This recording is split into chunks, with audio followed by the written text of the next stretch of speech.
නමස්කාර වේවා බුදුරුවනට සැමදා බුදු හිමි සරණ යමි. නමස්කාර වේවා ධම්රුවනට සැමදා සදහම් සරණ යමි. නමස්කාර වේවා සංඝරුවනට සැමදා මහා සංඝ සරණ යමි. නමස්කාර වේවා තුනුරුවනට සැමදා තිසරණ සරණ යමි. සාදු සාදු සා. මාගේ ගුරු දේවෝත්තම අප කාගේත් කල්යාණ මිත්‍ර පින්වත් ලොකු ස්වාමීන් වහන්සේ ඇතුළු ලොකු ස්වාමීන් වහන්සේ කොතැනක වැඩ සිටියත් සිහි කරමින් වැඩමවා වදාළ ගරුතර මහා සංඝරත්නය නිදුක් නිරෝගී වේවා කියලා සාදු කියලා ආශිර්වාද කරමු. සාදු සාදු සාදු. ශ්‍රද්ධාවන්ත පින්වත්නි, අද මේ ධර්ම දේශනාව පළමු වන ශ්‍රී ලංකා යුද හමුදා සේවා බලකා වනිතා ඒකකයේ විසින් වාර්ෂිකව ක්‍රියාකාරකම් සැලැස්මට අනුව සිදු කරන උතුම් ධර්ම දේශනාව. ශ්‍රී ලංකා යුද හමුදාවේ යුද්ධ හමුදාපතිතුමන් ඇතුළු සියලු නිලයන් වල සේවය කරන පින්වතුන් මේ සඳහා ඒ වගේම විශේෂයෙන් ශ්‍රී ලංකා යුද හමුදාවේ සේවා බලකායේ බලකාධිපතිතුමන් ඇතුළු සියලු නිලයන් වල සේවය කරන සියලු පින්වතුන් සහභාගී වෙනවා. මේ සඳහා අනුග්‍රහ කරනවා. ඒ වගේම පළමු වන ශ්‍රී ලංකා යුද හමුදා සේවා බලකායේ අනදින නිලධාරිතුමන් ඇතුළු සියලු නිලයන් වල සේවය කරන පින්වතුන් සහ සම්බන්ධ වෙනවා.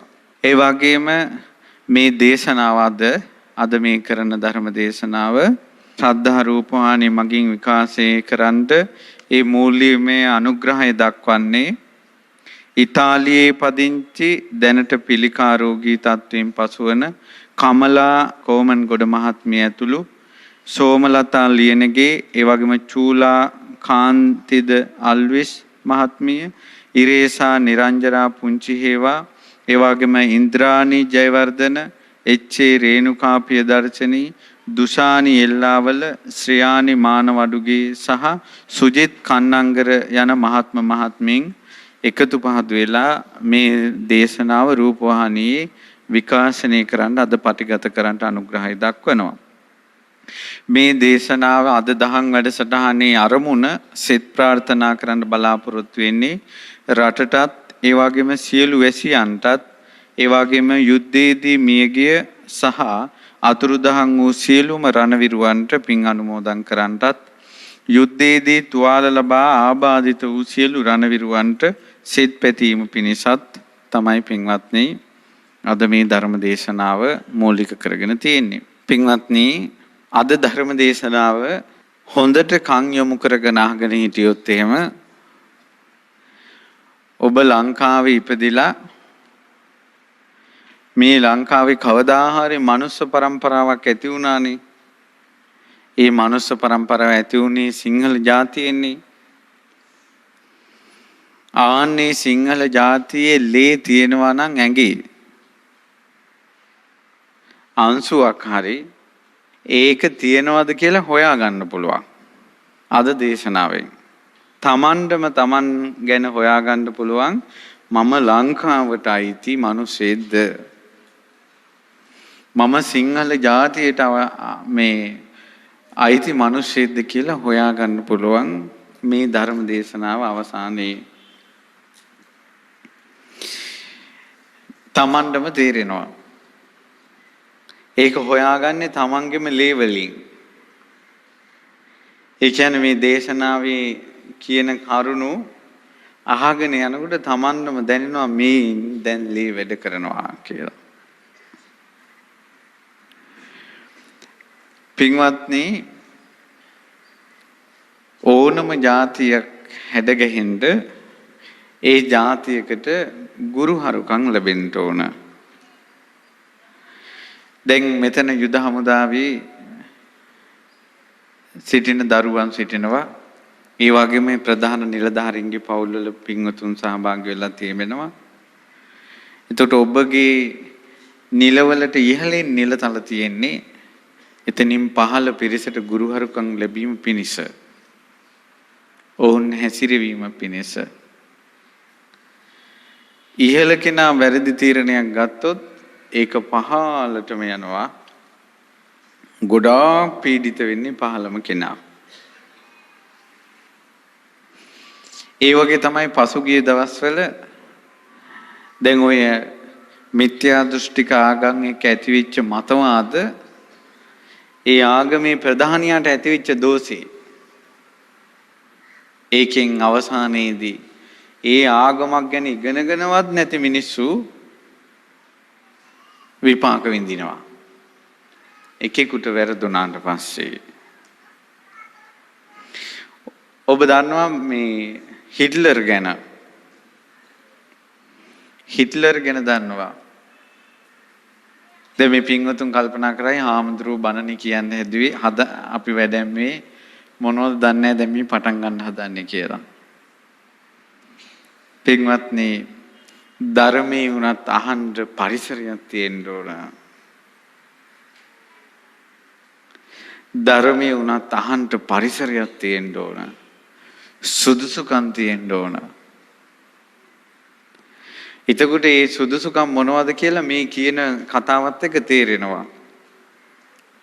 එතකොට හිට්ලර් කරපු මනුෂ්‍ය ඝාතන සමහර එක වදකාගාරයේ ලක්ෂ 10-15 මරලා. ඇයි හිට්ලර්ට එයා ඉගෙනගත්ත දහමෙන් එයා ඉගෙනගෙන තිබ්බ මූල ධර්මයක් තමයි යුදෙව්වන් ලෝකෙන් චුත වෙන්න ඕන, අනිත් ಜಾති විතරක් බබලෙන්න ඕන කියලා. එතකොට යුදෙව්වන් අතුගා දාන්න තමයි ඒක කළේ. ඒ අහිංසක මිනිස්සු ලක්ෂ ගාණක් ගෙනල්ලා ගෑස් කාමර වලට දාලා, ඔබ අහලා ඇති විස්තර. ගෑස් කාමර වලට දාලා මරලා දැම්මේ. සමහර වෙලාවට මේ වගේ එක පොලිමට මිනිස්සු දහස් ගාණක් තියලා එක ස්විච් එකෙන් උඩ ඉඳලා වැටෙන්න කීයකින් කැපිලා යනවා දෙපැත්තට. මිනිස්සු දහස් ගාණක්. ඔය ඔක්කොම මුලින් වැරදුන වැරදිල්ල. අපිටත් දහමක් තිබ්බා. ඒ තමයි ඉස්ලාම බුදුරජාණන් වහන්සේ ජීවමාන කාලේ 3 වතාවක් ලංකාවට වැඩම කළානේ. ඉස්ලාම මයංගනීට වැඩලා යක්ෂයින් দমনය කළා. කරලා ගිරි දිවයින්ට යවුවා. පින්වතුනි, මේ ඉතිහාසයේ තොරතුරුත් එක්ක බලනකොට බුදුවරුන්ගේ ශාසනවල තමයි ලංකාව මනුස්සාවාස වෙන්නේ. ඕන තරම් විස්තර තියෙනවා. එතනින් පස්සේ යක්ෂයන්ගේ භූමියක් මේක. එතකොට මිනිස්සු නැති කාලේ මිනිසුන්ගේ වෙස් අරගෙන යකුන් යක්ෂණියන් වෙරළ තීරයේ සක්මන් කර කර ඉන්නවා කියනවා. මේ මිනිස්සු එනකල් නැව් වලින්. එතකොට සුන්දර දූපතක් කියලා මිනිස්සු ගොඩ බහැපු ගමම්ම කනවා. උපක්‍රමයක්. ඒකනේ විජේ කුමාරයටත් උනේ. ඇයි කෙල්ලෙක් ඉන්නවා, ලස්සන කෙල්ලෙක්, රෙදි මහා ඉන්නවා, බලු පැටියෙකුත් එතනින් යනවා. ඒ කුවේණීගේ 16ක් නෙවෙස් මාරු කරගෙන බල්ලෙක් විදිහට හිටියේ. ඒතර බල්ලෙක් ඉන්නකොට ගමක් කියන සංඥාව එනවා. කෙල්ලෙක් ඉන්නකොට මිනිස්සු කියන සංඥාව එනවා. රෙදි ගොතනවා, මේ කපු කටිනවා වගේ වෙනකොට මනුස්සා වාසයක් කියන සංඥාව එනවා. ওই විදිහට තමයි අතීතේ ඉඳලා ලංකාව මිනිසුන්ට ගොදුරුනේ යක්ෂයන්ට. එතකොට කිසිසේත් দমনය කරන්න බැරි යක්ෂ පිරිසක් ඉන්නවා. ආන්නේ යක්ෂ පිරිස තමයි බුදුරජාණන් වහන්සේ පළවෙනි වතාවට ලංකාවට වැඩම කරලා ගිරිදිවයිනට පළවා හැරියේ. ඊට පස්සේ බුදුරජාණන් වහන්සේ 3 වතාවක් ලංකාව වටා ප්‍රදක්ෂිනා කළා. ප්‍රදක්ෂිනා කළා මහා පිරිත කියලා පිරිතකින් ආරක්ෂා කළා. ඒක කොච්චර බලවත්ද කියනවා නම් ඒ බුදු කෙනෙක් ලංකාව වටේ ගිහිල්ලා කරපු ආරක්ෂාව මේ පින්වතුන් ඉන්දියාව ගැන දන්නවා නම් ওই රාම රාවණා කතාවත් එක්ක ඉන්දියාවේ ඒක පැතිරිලා ඉන්දියාවේ පූජාවක් තියෙනවා දසහැරා කියලා. දවස් 9ක් වෘත රකින්නවා. දවස් 9ක් මන්ත්‍ර පූජාවල් කරනවා. බිලි පූජාවල් කරලා 10 වෙනි දවසේ ලංකාවයි රාවණයි හදලා පූජාවේ ගෙනියලා ලංකාවත් රාවණත් මේ විනාශ වේවා ලංකාව විනාශ වේවා කියලා ලොකු පූජාවක් කරනවා කෝටි ගාණක්. පින්වත්නි අපි දැකලා තියෙනවා ලෙඩ වුණාට පස්සේ ඉස්පිරිතාලේ ලෙඩා ඉද්දින් ලෙඩාගේ පරාණේ කියලා පොල් ගෙඩියක් අතට අරගෙන මේ ලෙලි ගහපු නැති පොල් ගෙඩියක් ඒ පොල් ගෙඩිය අතේ තියාගෙන ලෙඩා වෙනුවෙන් පිරිත් කරලා තුනුරුවන්ට බාරපු කරපු ගමන් ලෙඩ සුව වෙනවා. එහෙම ක්‍රමයක් තියෙනවා. අපිට ප්‍රත්‍යක්ෂ වෙලා තියෙනවා අපි කරලා තියෙනවා. සංකේතයක් අරගෙන.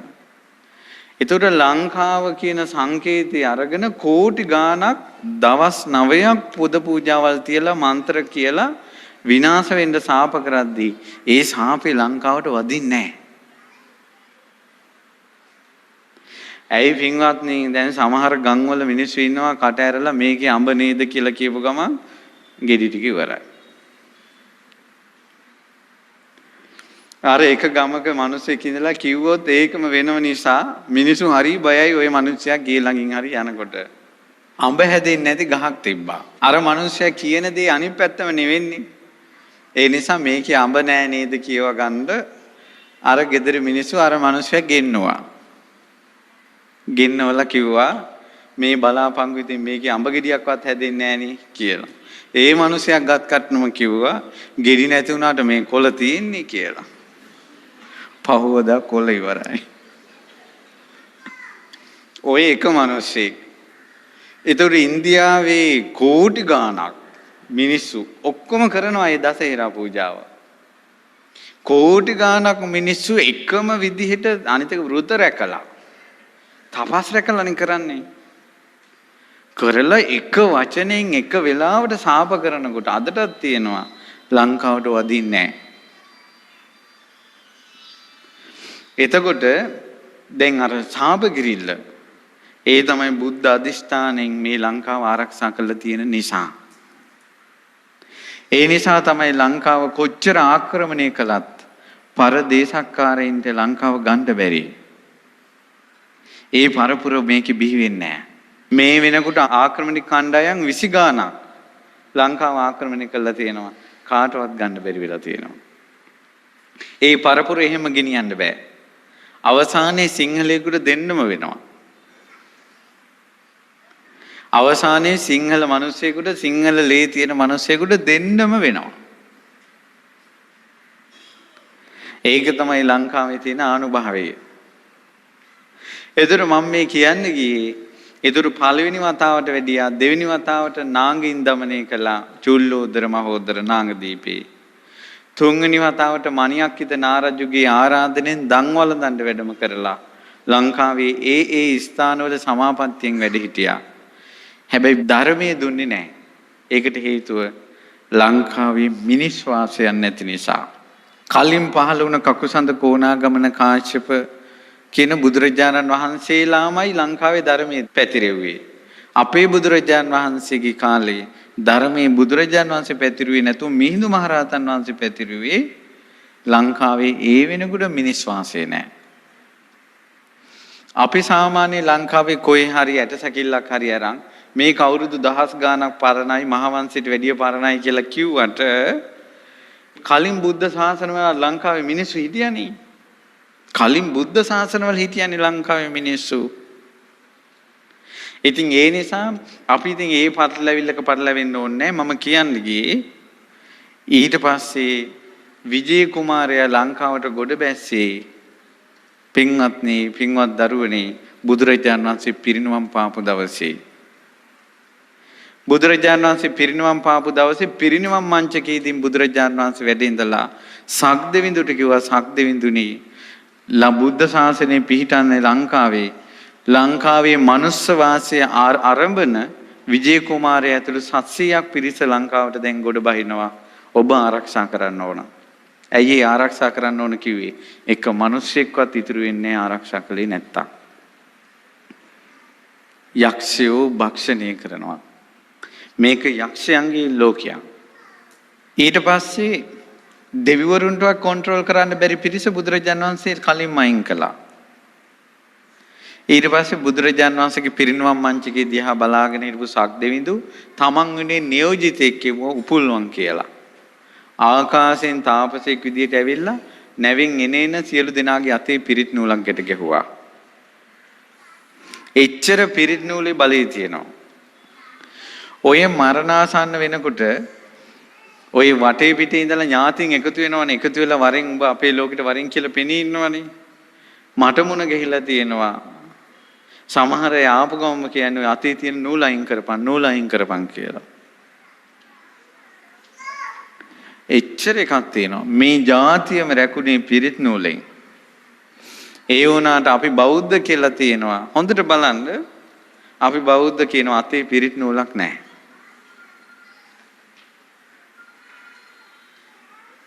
නමුත් වෙනත් ආගම් වල අපි කියමු කතෝලික ආගමේ කියලා වෙනත් ආගම් වල අය හරියට ආසා කරනවා තමන්ගේ ආගමේ සංකේතය තමන්ගේ ශරීරයෙන් ළඟන්න. අපි සිංහල බෞද්ධ කියලා මහ ලොකුවට කතා කරනවා. ළමයිගේ කරට ඉස්සල්ලාම දාන්නෙත් පංචායුධය මිසක් ධර්ම චක්‍රය නෙවෙයි. හරියට සිංහල මිනිසුන්ගේ සිංහල අභිමානය තිබ්බනම් මේ පරදේශක්කාරයින්ට මේ ලංකාව ආක්‍රමණය කරන්න බෑ. අපේ තියෙන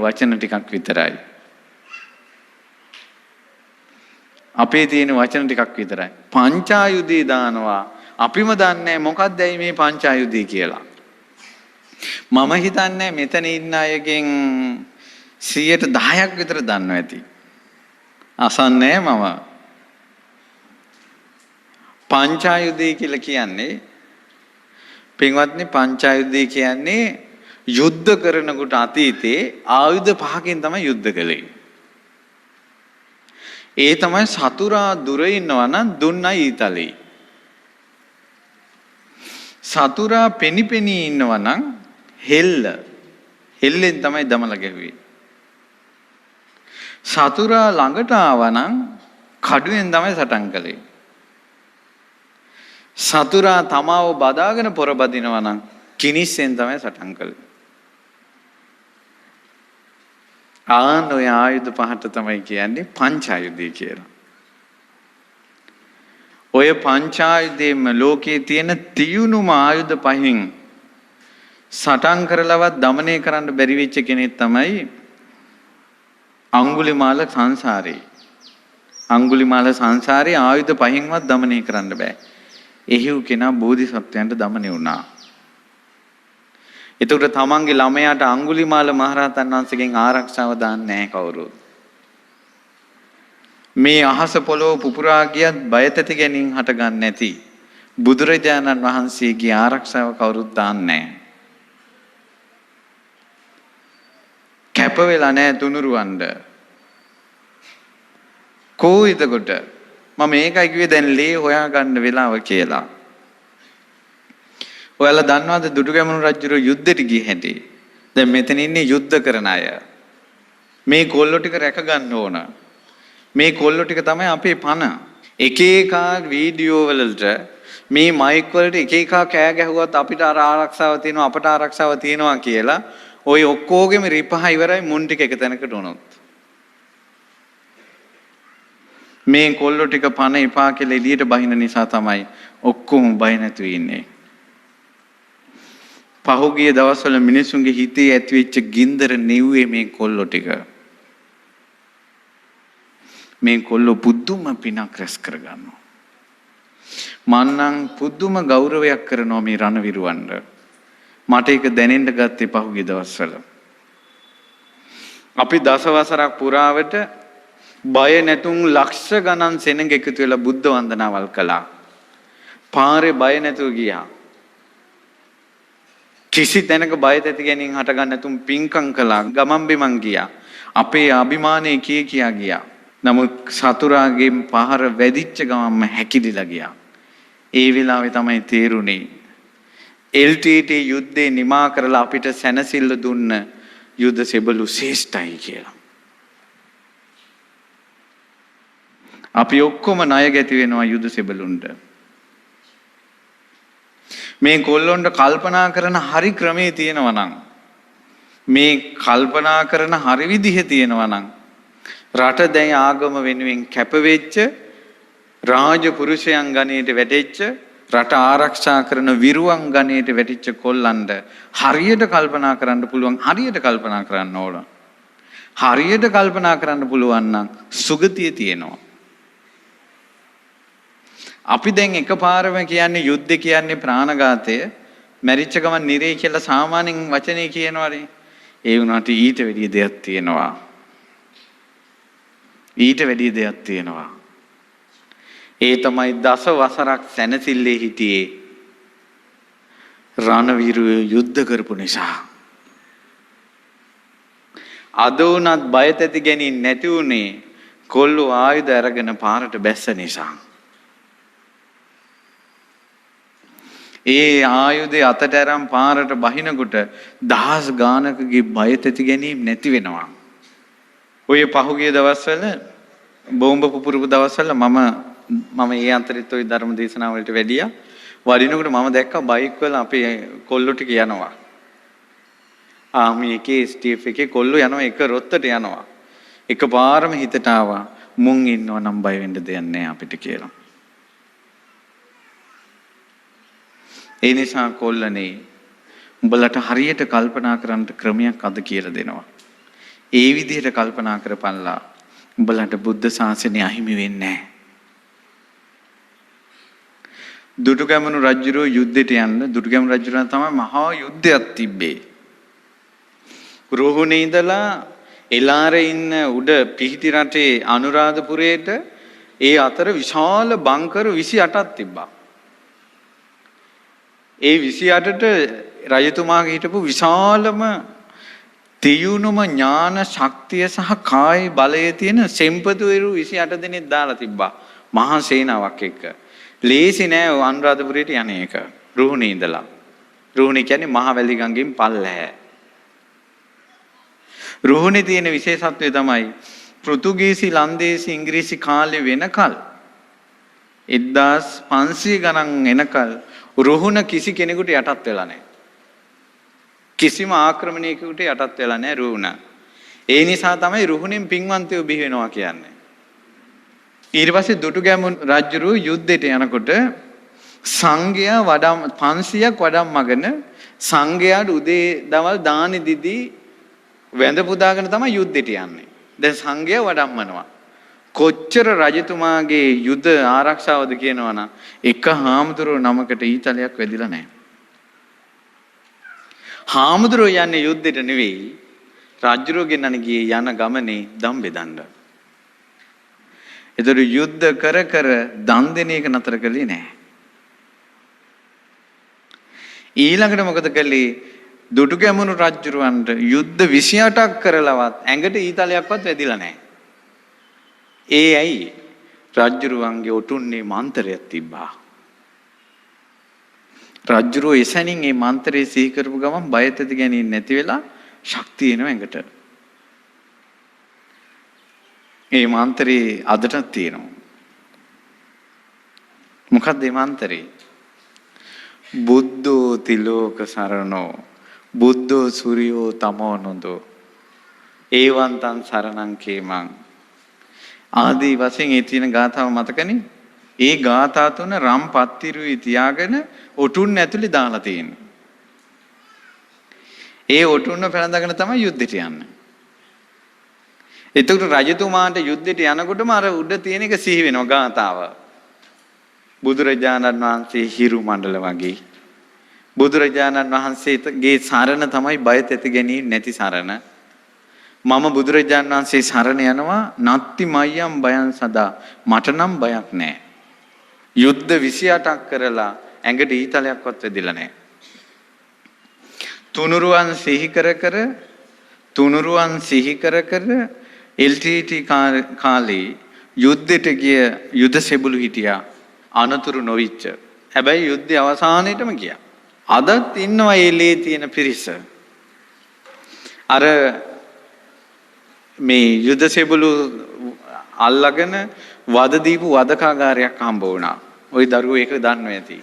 එක වදකාගාරයක බිත්තියේ ලියලා තියෙන අඟුරු වලින් නිදුක් වෙත්වා නිරෝගී වෙත්වා සුවපත් වෙත්වා කියලා. තමන්ගේ ඇඟ තලද්දී කණ්ඩ බොණ්ඩ නොදෙද්දී ඇඟ තීරු කරද්දී වද දෙද්දී බිත්තියේ ලිව්වා නිදුක් වෙත්වා නිරෝගී වෙත්වා සුවපත් වේවා කියලා. ඒ කොල්ලෝ අපායට වැටෙන්නේ නැහැ. හැබැයි අතේ ආයුධය තියෙනවා. යුද පුහුණුව තියෙනවා. අනට එළියට බහිනවා. හිතේ දහම තියෙනවා. බය නැති සරණක් තියෙනවා. වෙඩි නොවදින සරණක් තියෙනවා. ඒ තමයි අපේ කම. ඊට පස්සේ ඉච්ඡර යුද්ධ කරපු දුටුගැමුණු රජුරෝ මුළු ජීවිත කාලෙම හාමුදුරුවරු සිහි නොකර එකම එක ව්‍යංජනයයි කාලා තියෙන්නේ. මිරිස් ව්‍යංජනේ විතරයි. මේ රට එක්සේසත් කරපු චක්‍රවර්ති රජුරෝ.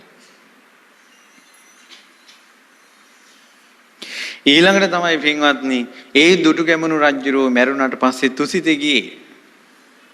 මේ යුද්ධ කරපු අයනේ. සද්ධාතිස්ස රජුරෝ තුසිතේ ගියේ. වේලුසුමන තුසිතේ ගියේ. නන්දිමිත්‍ර තුසිතේ ගියේ. නන්දිමිත්‍ර කොහොමද? නන්දිමිත්‍රට පුළුවන්කම තිබ්බා. අනුරාධපුරේ හිටියේ. ඕන තරම් තාන්න මාන්න අරගෙන ඉන්න පුළුවන්. හොඳ හවි හත්තියක් තිබ්බා. ඊට පස්සේ නන්දිමිත්‍ර දවසක් ඔහොම යනකොට මේ නන්දිමිත්‍ර දැක්ක තූපාරාමේ මළුවේ එලාරගේ පිරිස මේ ජරා කරනවා. උදේට ගිහිල්ලා වැසිකිලි කරන්නේ මළුවේ. මේ ලේ රත් වෙලා ආවා. තුරු දෙමළු කියන සංඥාව නෙවෙයි ආවේ. ඇයි කලින් දෙමළු දැකලා නැන්ද? ඔහු අනුරාධපුරේනේ. ශාසනය විනාශ කරනවා මොන් කියලා මළුවට ඇවිල්ලා එක පහරෙන් අංගම් පොර දානවා. එක පහරෙන් බිම දාලා එක කකුලක් බිම පාගගෙන අනික් කකුලෙන් ඇද්දා නිකන් කෙහෙල් පතුරක් පතුරු ගහන්න වගේ. වීසි කළා මළුවෙන් එහා පැත්තට. ඔය විදියට දහස් ගාණක් මරලා තිනවා නන්දිමිත්‍ර. එතකොට එලාර රජුරන්ට ප්‍රශ්නයක් ආවා. මේ සේනාව හිග වෙනවා කියලා. ওই නන්දිමිත්‍රට වයස කීයද දන්නවද ඔය වෙනකොට? අවුරුදු 12යි. පණ තිබ්බා අපේ සිංහල මිනිසුන්ට. පණ තිබ්බා. ඇයි පොඩි කාලේ දැන්නේ මේ පුදුම ආරක්ෂාවක් ළමයිට. ඉස්සර මිරිස් ගලේ බැඳලා වැඩ කරනවා. පොඩි උන් මිරිස් ගල ඇදගෙන යනවා. එච්චර හවිහත්තියක්, ශිල්පයක්, හැකියාවක් සිංහල මිනිස්සයාට අවුරුදු 12යි. ඊට පස්සේ කල්පනා කළා මේක නැති කරන්න බෑ මිනිස්සු මරලා. ඒ නිසා මෙතන මුල තමයි නැති කරන්න ඕන කියලා. අදටත් එහෙමනේ. ඔහොම නෙවෙයි මොකක් කළත් මොන යුද්ධේ කළත් මුල වනසන් නැතුව හරියන්නේ නැහැ. මම මේ ලංකා ඉතිහාසය කියන්නේ. දරුවනේ නුඹලාගේ ඉතිහාසය දැනගෙන ඉන්නක වටිනවා. ඊට පස්සේ නන්දිමිත්‍ර කල්පනා කළා මුල වනසන් නැතුව මේක කරන්න බෑ. රුහුණේ සිංහල කවුරු හරි සිංහල ලේ තියෙන කුමාරයෙක් ඇති. මං ඔහු සොයාගෙන යනවා කියලා තමයි නන්දිමිත්‍ර ආවේ. ඇවිල්ලා නන්දිමිත්‍ර යුද්ධයේදී දුර්ගමුණු රජුරොත් එක්ක කරත්ත රෝදෙට පයින් ගහලා රෝදේ අතට අරගෙන මෙහෙම යවනවා. ඒ රෝදේ කරත්ත රෝදේ මෙහෙම යවනවා. මේ පොල් ගස් පුවක් ගස් ගලවලා ඒකෙන් පද බානවා. එතකොට මෙහෙම හිටපු නන්දි මිත්‍ර මැරුණාට පස්සේ තුසිත ගියානේ. අදටත් තුසිතෙන් ඉන්නේ. මක්නිසාද ඒ යෝධයෝන්ගෙන් ගොඩාක් අය, හේවායන්ගෙන් ගොඩාක් අය, යුද සෙබළුන්ගෙන් ගොඩාක් අය සුගතිය ගිහිල්ලා තියෙනවා. මක්නිසාද ඔවුන්ට ඒ සටනට යද්දී මිනිස්සු මරන්න හිතිලා නැහැ. රට රකින්න හිතලා තියෙනවා. මම ඒකට උදාහරණයක් කියන්නම්. ඔය මම කියන එක පිළිගන්න බෑ කියලා හිතෙනවා නම් අද ආපු ප්‍රශ්නයක් ආවා. ඒ තමයි මෑත භාගයේ මේ ආක්‍රමණයේදී ඔන්න හම්බුණා ආමි එකේ ඇඳුම්, නේවි එකේ ඇඳුම්.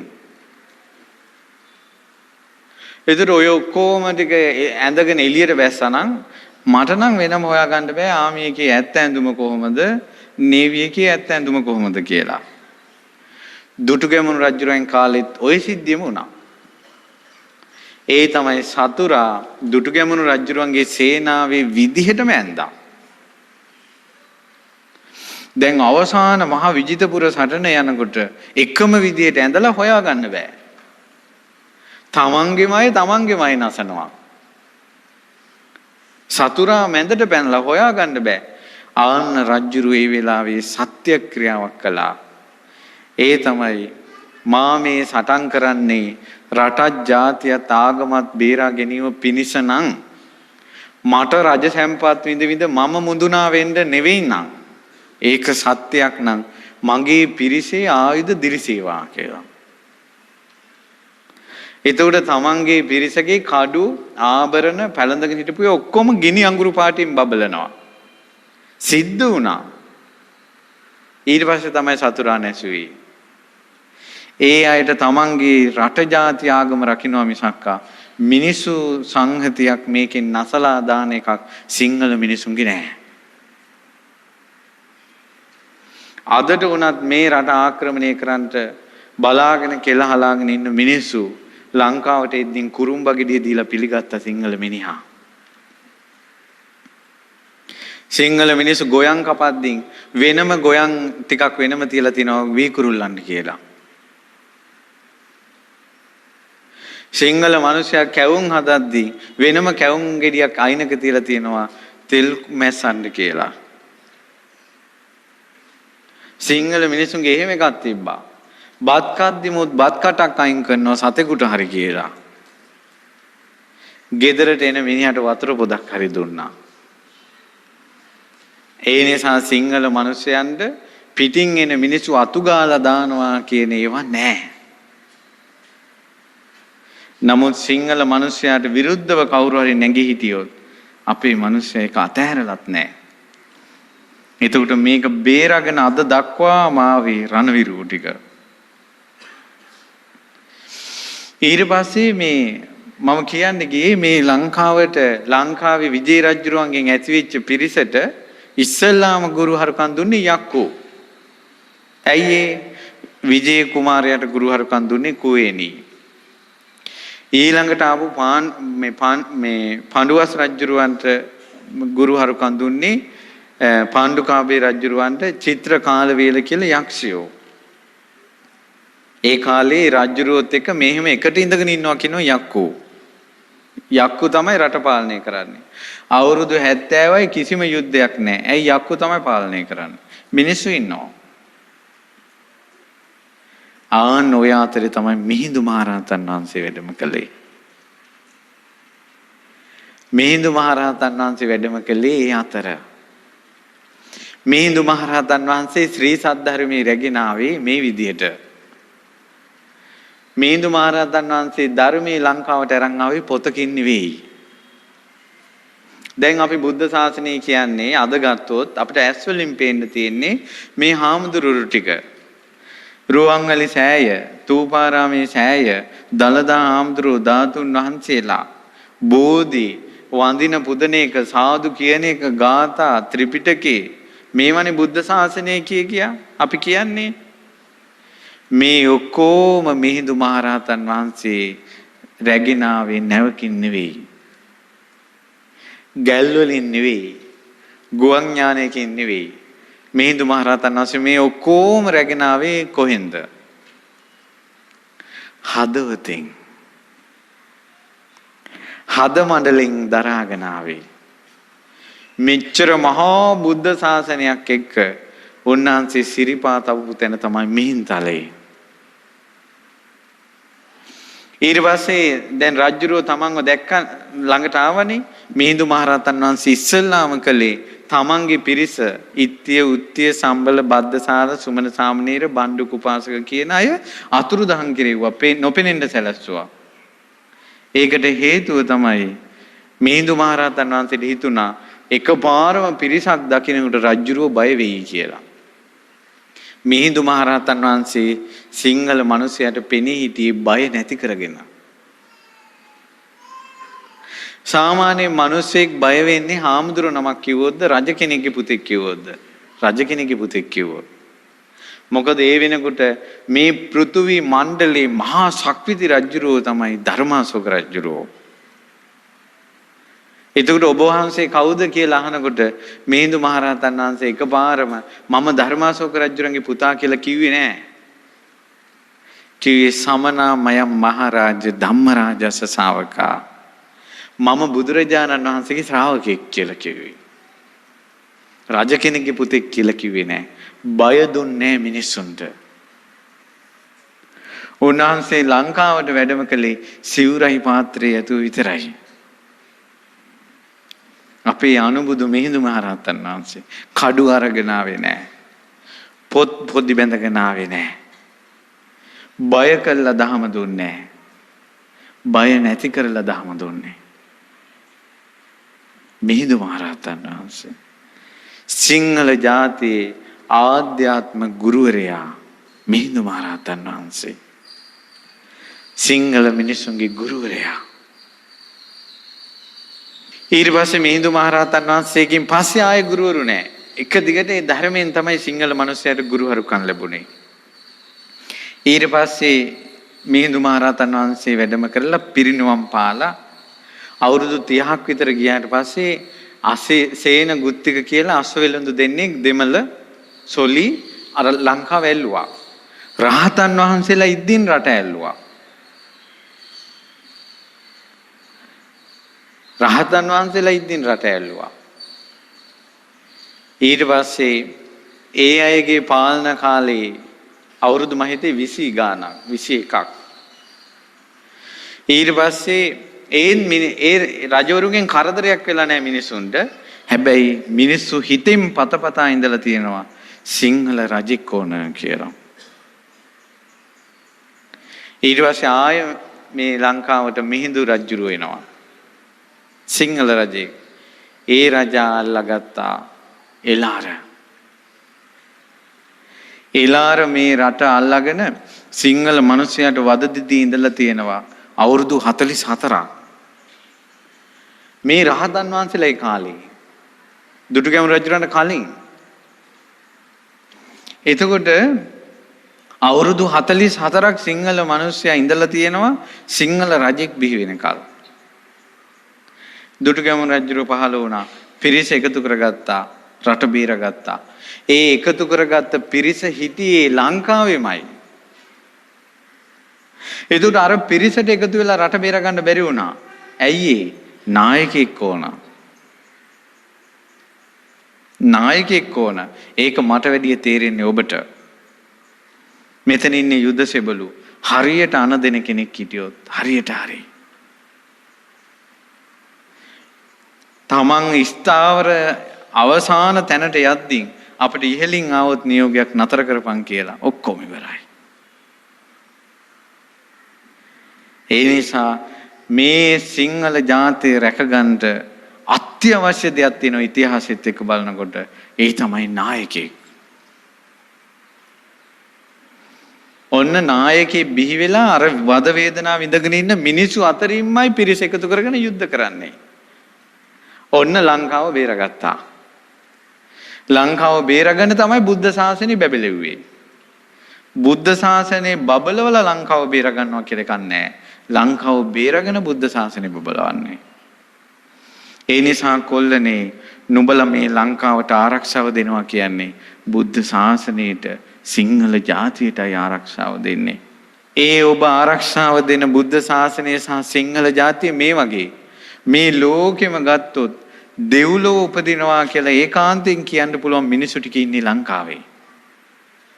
දිව්‍ය ලෝකයකටවත් යනවා. ඒ අය අතරිමුත් සිංහල ජාතිය. ඒ අය අතරිමුත් කුසල් කරන පිරිස. එතකොට දෙව්ලොව යන සුගතිය යන මිනිස්සු ටික රකින්න එක තමයි සිංහල ජාතියත් මේ ලංකාවත් බුද්ධ ශාසනයත් රකින්නවා කියන්නේ. ඒ රකින්න පිරිසට ගොඩාක් පිං රැස් වෙනවා. පිං රැස් වෙනවා. ඊට පස්සේ දරුවනේ ඔන්න දුටුගැමුණු රජුරෝ පහළ වෙලා රට බේරගෙන බුදු සසුන බබලවලා සද්ධාතිස්ස රජුරන්ගෙන් පස්සේ ඒ දරු පරම්පරාවෙන් වලගම්බා රජුරන් කාලේ ආයෙත් දෙමුළු 7 දෙනෙක් අල්ලනවා රට. ඒ රට ඇල්ලුවට පස්සේ මේ ලංකාව ඇල්ලුවට පස්සේ වලගම්බා රජුරෝ රජ වෙලා මාස 9යි රට ඇල්ලුවා. ඊට පස්සේ වලගම්බා රජුරෝ පැන්නා. දරුවනේ ඒ මදිවට කරුමෙට දුර්භික්ෂයක් ආවා. ඇයි පොළොන්නරුව පැත්තේ නකුල ගම කියන්නේ සෝමාවතී කියන දැන් ගමට.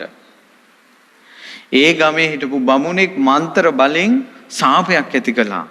වැස්ස එන්නේ අහසෙන්. කන්ට නෑ බොණ්ඩ නෑ. පිපාසෙන් දුර්භික්ෂ කාලේ. කොච්චර දුර්භික්ෂයක්ද කියනවනම් දරුවනේ ඒ කාලේ ඒ අවුරුදු 12ට බඩදරු අම්මා කෙනෙක් දැක්කනම් දුර්ලභයි කියනවා. අවුරුදු 12ට එක අම්මා කෙනෙක් දරුවෙක් හදලා නැහැ. මිනිසුන්ගේ වැහැරී ගිය ඇටසැකිලි විතරයි කියනවා. ඒ අවුරුදු 12 ගෑණියෙක් දැකලා රාග හිතක් උපදින්නේ නැහැ කියනවා. එච්චර කුසගින්න කියනවා. ඒ අවුරුදු 12 බඩදරු අම්මා කෙනෙක් දකින්න ඉඳලා නැහැ කියනවා. ඔන්න ඔය දුර්භික්ෂ කාලෙම තමයි සේනා සංවිධානය කරන්නේ. ඒකට කාණ්ඩ නැතුව බොණ්ඩ නැතුව දුර්භික්ෂයක් තියෙද්දි මේ එක එක ඇටසැකිලි වෙලා ඉඳිද්දි රට රකින්න මේ කොල්ලෝ ටික එකතු වුණානේ. රට කාණ්ඩ බොණ්ඩ නැතුව තියෙද්දි කාන්තාවක් ළඟට යන්න නැතුව තියෙද්දි රට රකින්න මිනිස්සු එකතු වුණානේ. රටේ ඉන්න මිනිස්සු සිංහල මිනිස්සුයාම එකතු වුණේ. එකතු වෙලා අවුරුදු 12කට පස්සේ ආයෙත් රට එක්සේසත් කළා. දුර්භික්ෂ නැති වෙලා ගියා. හරි රජෙක් ආවේ නැත්තම්, හරි නායකයෙක් හිටියේ නැත්තම් රටට ගොඩාක් විපත්ති වෙනවා. ඒ කාලේ එහෙම වුණා. ඊට පස්සේ මොකද වුනේ? ඒකට පුදුමයි කියන්නේ මිනිසුන්ට කන එක බොන එක පැත්තක තියලා කඩුව අතට අරන් යුද්ධයට යනවා කියන්නේ මේ රට ජාති ආගම බේර ගන්නවා කියන එක මේ මිනිසුන්ගේ කොච්චර තීබිලා තියෙනවද කියලා බලන්න. වලගම්බ රජුරු අර සොලින් 7 දෙනා මේ ආක්‍රමණය කරලා පළවා හැරලා ආයෙ රට එක්සේසත් කළා. ඕම වෙලා ඉන්නකොට තමයි කාලයක් ගියේ තැන ආපහු මේ රටට කාලිංග මාගාවේ කාලිංග මාග ඇවිල්ලා 24000ක් එක්කාවේ. ඇවිල්ලා සිංහල මිනිසෙක් ලංකාවේ හිටියානම් එක්කෝ අතක් කපනවා එක්කෝ පයක් කපනවා. අතපය කපා තමයි ගිහිල්ලා තියෙන්නේ. මුළු රටේම මිනිසුන්ගේ අතක් නැහැ පයක් නැහැ. රජවරු ප්‍රධාන සෙන්පතිවරු නැති වෙච්ච ගමන් සේනාවට බලය නැති වුණා. මම මේ නායකයෙක් ගැන නිතර කියන්නේ මම නායකයෙක් ගැන කියන එකේ අර්ථය මම මේ දරුවන්නම තේරෙන උපමාවක් කියන්නම්. ඒ තමයි LTT එකේ හිටියනේ ගොඩාක් පිරිස අපි කියමුකෝ 45000යි කියලා. නමුත් යුද්ධයේදී නැසුනේ 14000ක් 15000ක් කියලා හිතන්නකෝ. ඒතර තව 3න් 4න් 3 පංගුවක් ඉන්නවනේ. නමුත් ඒ අය පසුබැස්සේ නායකයෝ නැති වෙච්ච නිසා. ඒතර පිරිසක් බලවත් වෙන්නේ සේනාවත් එක්ක නෙමෙයි බලවත් වෙන්නේ. නායකයොත් එක්ක. නායකයෝ කොච්චර දුර්වල වුණත් කොච්චර බලවත් සෙන්පතිවරු යුද සෙබළු හිටියත් රට රකින්න අමාරුයි නායකයෝ හරියට නැත්තම්. මම මේ කියන්නේ ඉතිහාසෙ වෙච්ච දේ. ඊට පස්සේ පින්වත් දරුවනේ ඔන්න ලංකාවේ මිනිසුන්ගේ අතක් නැහැ පයක් නැහැ කාලිංග මගගේ කාලේ. ඔයාලා කියන්නේ අවුරුදු 21ක් අත පය නැති කොට්ටු ටික සිංහල බලාගෙන හිටියා සිංහල නායකයෙක් පහළ වෙනකල්. තිකිරි කුමාරයා කියලා පහළ වුණා. එයා තමයි පළවෙනි විජේබාහු කියලා පහළ වෙලා රට රැකගත්තේ. ඒත් ආවනේ නායකයෙක්. අර අතපය නැති කොටන්ගෙන් බිහි වුණ දරුවෝ කඩුව අතට අරගෙන ගිහිල්ලා ජාතිය බේරගත්තා. ලංකාව බේරගත්තා. ශාසනය බේරගත්තා. ඊට පස්සේ ආපහු කාලයක් එනකොට ආය ආක්‍රමණිකව පිරිසක් දකුණු ඉන්දියාවෙන් ඇවිල්ලා යුද්ධ කරන්න හදලා බැරිම තැන සිංහල මිනිස්සුන්ට ගගහ අත්වැල් ගැට ගහගෙන නැව්වල පටව 12000ක් දකුණු ඉන්දියාවට ගෙනිච්චා. මේ ලංකාවේ වෙච්ච ඒවා. ඊළඟට පහළ වුණා ගජබා කියලා රජෙක්. මිනිස්සු ගෙනියලා අවුරුදු 3කින් ලංකාවේ සිංහල රජෙක් පහළ වුණා ගජබා. ඒ ගජබා රජුගේ සේනාවත් එක්ක කෙලින්ම දකුණු ඉන්දියාවට ගියා. ගිහිල්ලා දකුණු ඉන්දියා මහා සේනාවක් එක්ක ඒ දකුණු ඉන්දියාවේ රාජමාලිගාවට යනකල් සේනාව දෙබෑ කරගෙන ගිහිල්ලා රජුරුවන්ගේ රාජසභාව ඉදින් ගිහිල්ලා කිව්වා මගේ 12000 දියන් කියලා. මගේ 12000 දැක්කද ලක්වැසියන් රජතුමාට හිතුනේ මගේ අය. මගේ 12000 දියන් කිව්වා. ඊට පස්සේ කොහොමද තෝ කවුද? දැන් මේ රජතුමාගේ මාලිගාවට ඇවිල්ලානේ. තෝ කවුද කියලා ඇහුවා. ඊට පස්සේ කිව්වා මම කවුද කියලා මම පෙන්නන්නම් කිව්වා මගේ 12000 දියන් කිව්වා. ඊට පස්සේ කිව්වා දැන් තෝත් මගේ යටතට අහු වෙලා තියෙන්නේ. ගජබහ රජු කිව්වා මං උඹගේ යටතට අහු වෙලා නැහැ. තෝ මගේ හැටි දන්නවද කියලා අහලා එතන තිබ්බ විශාල යකඩ යගදාවක් තිබ්බා. විශාල යකඩ ආයුධයක් මහා බර එකක්. ඒකට මහ පොට ඇඟිල්ලෙන් ගැහුවා උඩට යන්න. ගහලා අතින් අල්ලගත්තා. අල්ලගෙන යකඩ ගුලිය මිරිකලා වතුර ගත්තා. යගදාව මිරිකලා වතුර අරන් කිව්වා තෝ මගේ 12000 දෙනවද නැද්ද කියලා ඇහුවා. එහෙම සොලි රජා දන ගැහුවා. කිව්වා මට තොගෙන් 12000ක් ඕන කිව්වා අපේ වැසිකිලි හොදන්න. මේ විදිහට 24000ක් ලංකාවට අරන් ගජබා රජු ආවේ. මේ ආක්‍රමණිකයන් කොච්චර බය වුණාද කියනවා නම් ඒ සිංහල රජාට අවුරුදු 300ක් ලංකාව දිහා බලලවත් නැහැ වෙන රටවල් වල. අවුරුදු 300ක් ලංකාව දිහා බලලවත් නැහැ වෙන රටවල් වල අය. අවුරුදු 300ක් යුද්ධයක් ඇති වෙලා නැහැ ලංකාවේ. ගජබා රජුරන්ගෙන් පස්සේ. කොහොමද හයිය තියෙන පණ තියෙන එකෙක් හිටියොත් දැන් අර අවුරුදු 300ෙම යුද්ධ වලින් නැසෙන මිනිසුන්ගේ ජීවිත බේරුණානේ එකෙක් නිසා. ඒ තමයි වීර සිංහල මිනිසයා. ඊට පස්සේ එතනින් පස්සේ එක එක ආක්‍රමණ ආවා, හුණා, ගොදුරු වුණා, පෘතුගීසි, ලන්දේසි, ඉංග්‍රීසි ආක්‍රමණ ආවා. ඒ කිසිම ආක්‍රමණයකදී පින්වත්නි, පින්වත් දරුවනේ, ඔවුන්ගේ බලෙන්, ඔවුන්ගේ ශ්ව ශක්තියෙන් ලංකාව යටත් කරගන්න බැරි වෙලා තියෙනවා. නමුත් ලංකාව දෙන්න සිද්ධ වුණේ ඔවුන්ගේ හැකියාවට නෙවෙයි, අපේම සිංහල මිනිහා රට පාවලා දුන්නා.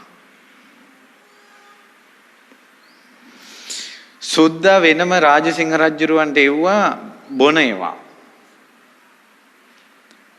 මේ ලංකාවේ සිංහල ජාතිය නැති උනේ බීලා. ඔබත් ඔබගේ ගෙදර බොන මිනිහෙක් නම් පවුලම ඉවරයි. සාපේ වදිනවා පවුලටම. සිංහල ජාතිය නැති උනේ, සිංහල රාජ පරම්පරාව නැති උනේ බොන එක නිසා.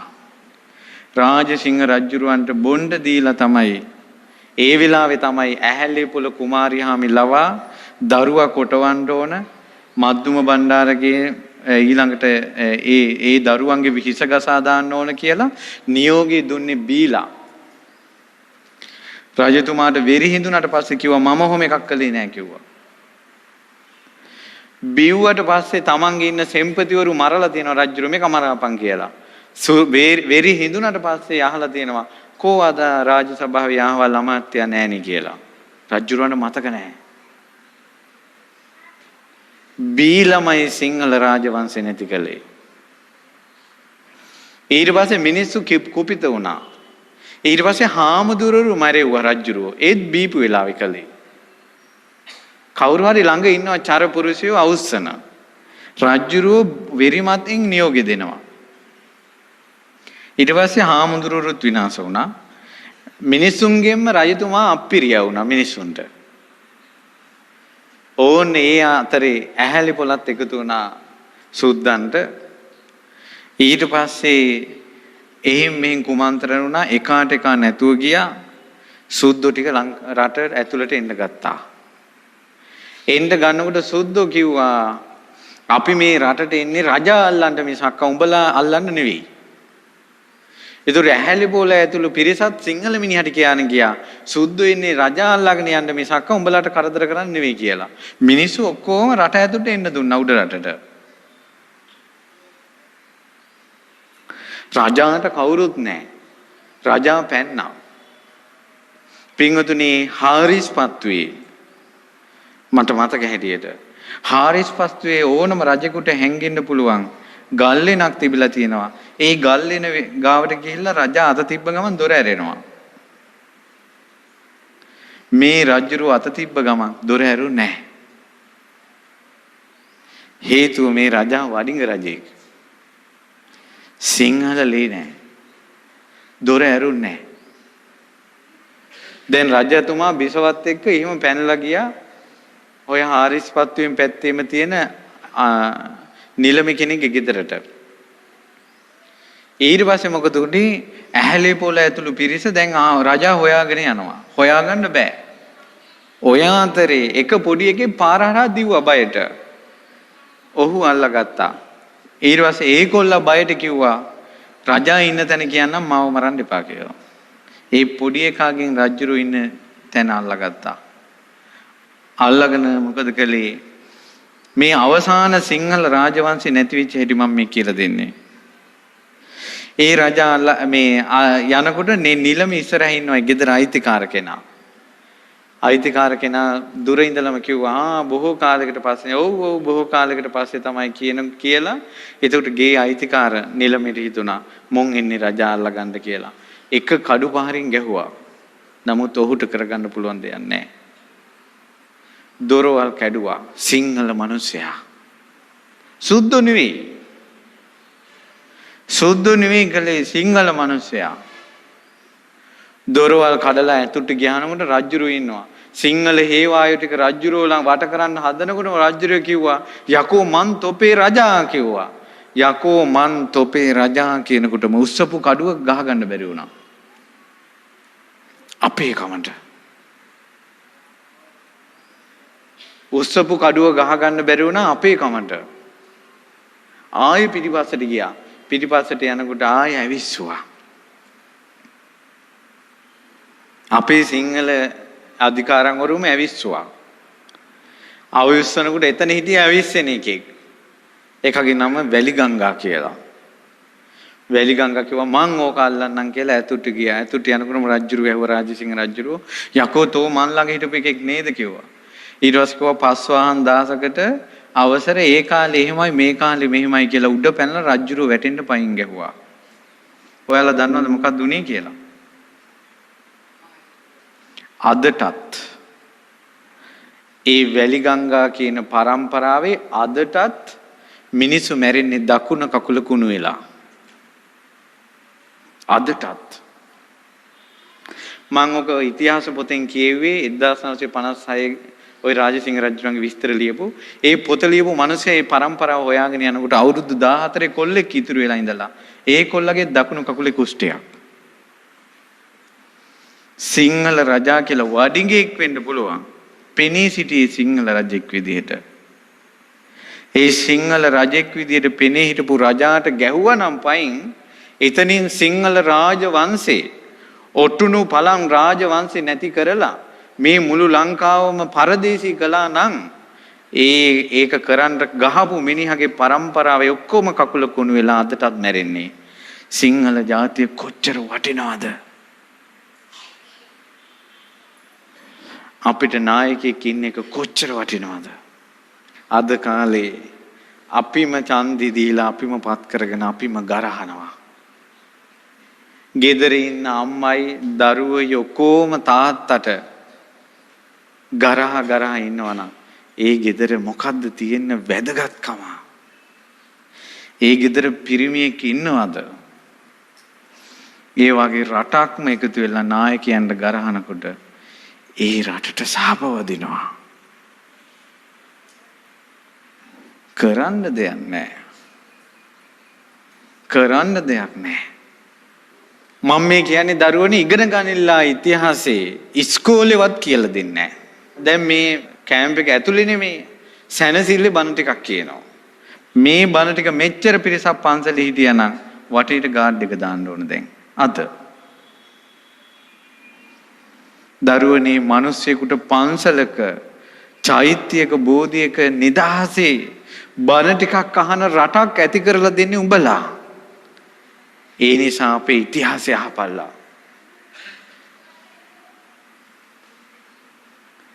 ඊට පස්සේ මොකද උනේ?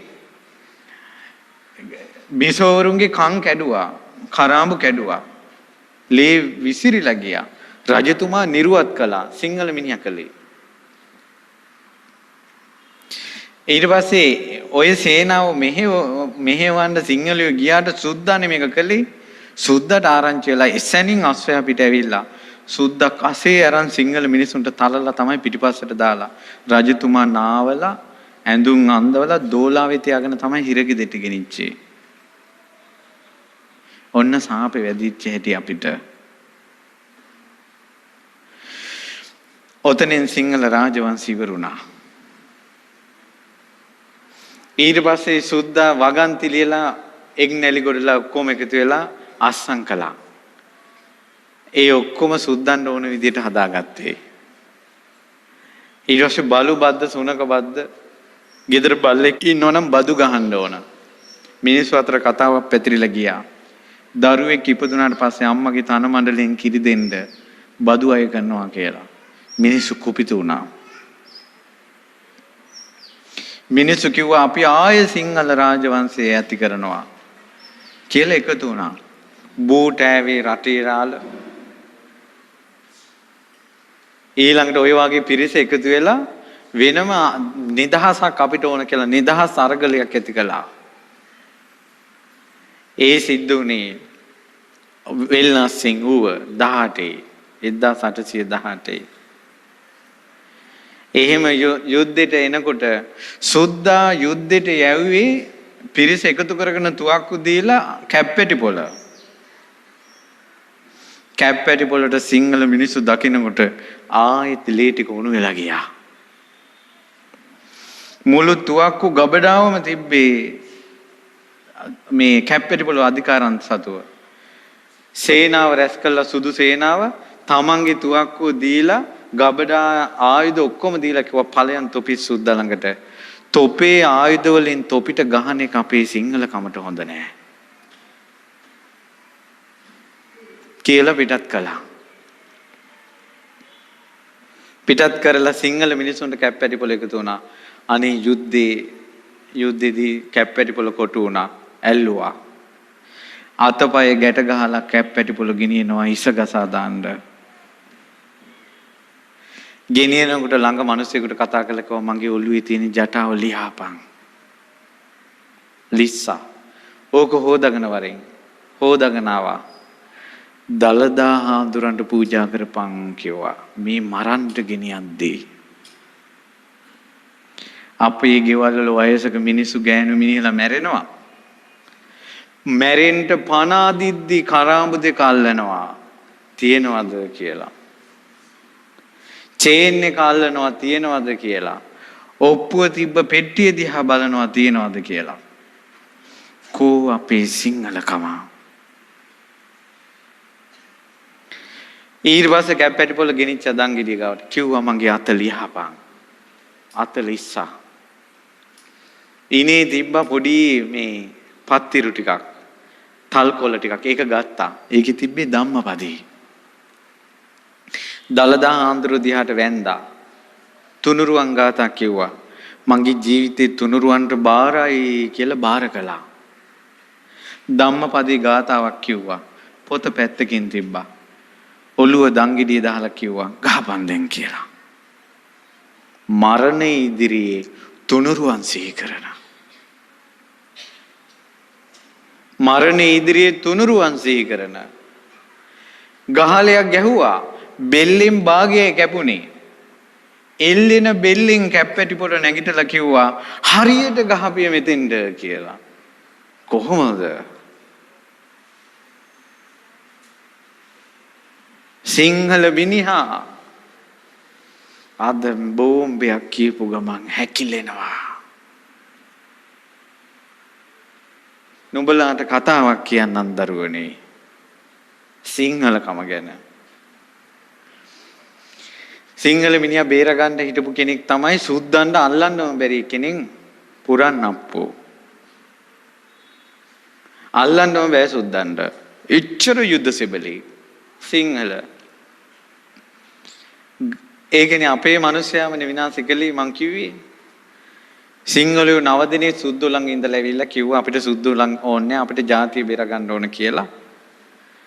පුරන් අපු ළඟට ආවා. ඇවිල්ලා ඉතින් කතා බහ කළා පුරන් අපු ඔක්කොම විස්තර කිව්වා අපි මෙහිමයි සැලසුම් කරන්නේ අපේ ජාතිය බේරගන්න. රෑ නිදාගත්තට පස්සේ අරුන් 9 දිනාම ඇවිල්ලා පුරන් අපු ගැට ගැහුවා. ගැට ගහගෙන සුද්දා ළඟට ඇදගෙන ගියා. ඇදගෙන ගියාට පස්සේ සුද්දෝ කල්පනා කරා මුංගේ මේකෙක් ගෙනාවනේ මුං කියලා. ගෙනාපේ උන් ටික ඉස්සලා හිර කළා. ඊට පස්සේ පුරන් අපු නැවක පටවලා දාලා මේ පිට රට මට රට මතක නැහැ. ඒ රටට ගිහලා දංගේ දැම්මා. මේ හිරගේ. හිරගේ දාලා අවුරුදු ගාණක් පුරන් අපු යෝධයෙක්නේ අවිහද්දියේ තියෙන තරුණයානේ නාකි වෙනකල් හිරගේ දාලා තිබ්බා. නාකි වෙනකල් හිරගේ දාලා ඉඳලා පුරන් අපු මුළු ජීවිත කාලෙම කලේ හිරගේ සක්මන් කරපු එක. බුදියාගෙන හිටියේ නෑ අයිනකට වෙලා. ඊට පස්සේ මෙයාගේ කොන්ද කුදු වෙලා ඔළුව බිම ගෑවෙන මට්ටමට කුදු වුණා. ඒත් සක්මන් කරනවා සිංහල මිනිහා. අද මුන් පෝන් ඔබ රෑ එළි වෙනකල් පෝන් ඔබ ඉඳලා ඩියුටි එකට ගිහිල්ලා නිදි කිරකිරා ඉන්නවා.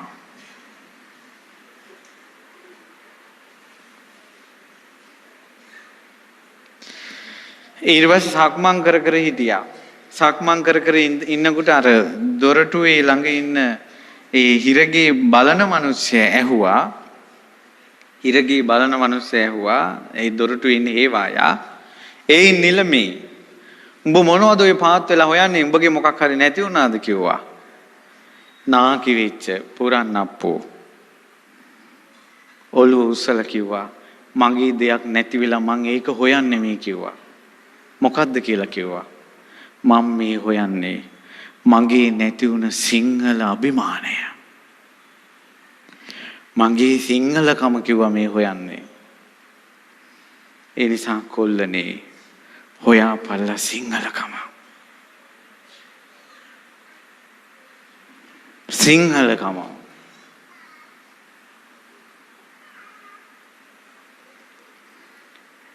එදදාස් 818 සිංහල මිනිසයාට සැනසෙල්ල ඉන්න තිබ්බනම් ක්‍රමයක් මෙහෙමයි තිබ්බේ. ඒ තමයි ඔක්කොම ගෑනු ටික සුද්දන්ට දෙන්න ඕන. එතකොට සැනසෙල්ලේ ඉන්න ගෙවල් වල මිනිසුන්ට හොඳට ඉන්න පුළුවන් නම් එක්ක සුද්දෙක්ගේ ගෙදරකට රින්ගන්න ඕන. සුද්දෝගේ ගෙදරට රින්ගුවා සිංහල ගෑනෝ. දිවස් තියෙන කෙනෙක් අද බැලුවොත් එහෙම එවුන් කොහෙද ඉන්නේ කියලා. ඒ කාලේ තමන්ගේ ජාතිය හැදියාව පිරිසුදුකම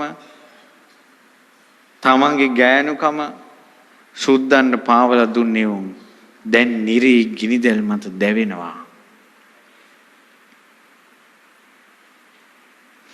කඩුව උස්සලා අහසට දරුව ඇරන් උඩ දාලා කඩුව අල්ලනවා ආගම මාරු කරපන් කියලා. දරුවා තමන් ඉදිරියේ කැපි කැපි වෙන් වෙද්දී මම බුදුරජාණන් වහන්සේ සරණ ගියා. අපේ ජාතියත් එක්ක තියෙන බුද්ධ ආගම කියලා දුක් විඳ විඳ හිටපු මිනිස්සු හිටියා. ඒ මිනිස්සු දැන් සුගතියේ තවුතිසායි.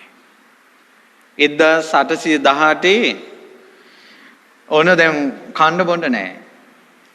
ඒ වුණාට ගෙදර තාත්තා කිව්වා දරුවෝ හිටියා 12 දෙනෙක්. අම්මයි තාත්තයි 14යි. කිව්වා අපිට ජාතියක් ජම්මයක් තියෙනවා. අපි සුද්දන්ගේ පස්ස හොදන්න ඕනේ නැහැ. වරෙව් කියලා ගේ මැද ගිනි මැලයක් ගහලා ජාතික අභිමානයේ වෙනුවෙන් 14 දෙනාම ගින්දරට පැනලා මැරිලා තියෙනවා. ලංකාවේ මිනිස්සු අද අපිම වනසන්ට එන ජාතියේ පස්ස පැත්ත හොදන්නයි යට ඇඳුම් හොදන්නයි පිට රටවල වලට සිංහල මිනිස්සු යන්නේ නැද්ද? අපිම වනසන එවුන්ගේ රිදි හොදන්න යන්නේ නැද්ද? පින්වත්නි, අපි නම් මහාන වෙලා අපි පැත්තකට වෙලා අපි බණ පොතක් බලාගෙන ඉන්නවා. අද මේ කොල්ලෝ ටිකක් නිසා මෙහෙම කියන්නේ. අපි පැත්තකට වෙලා ඉන්නවා. ඒ දරුවනේ නුඹලාගේ අනාගත පරම්පරාව. නුඹලාගේ පොඩි උන් පව් මේ මිනිසුන්ගේ ලේ තියෙනවා සිංහල. ඒකයි නුඹලා ඔළුව සොලවන්නේ නැතුව ඉන්නේ. කන් යොමු කරගෙන මේක අහන්නේ ලේ වැඩ කරනවා. ඒතර තමාට තවා කියලා අභිමානයක් ගොඩනගා ගන්න ඕන. සතුටු වෙන්න මේ ලංකාවේ සියලු වෘත්තීන් අතරින් බය තැති ගැනීම දුරු කරන වෘත්තිය තමයි මේ හමුදාව. එක එක ඔක්කොම සාධ්‍ය දාන්නේ උඹලගේ ආරක්ෂාව තියෙන නිසා.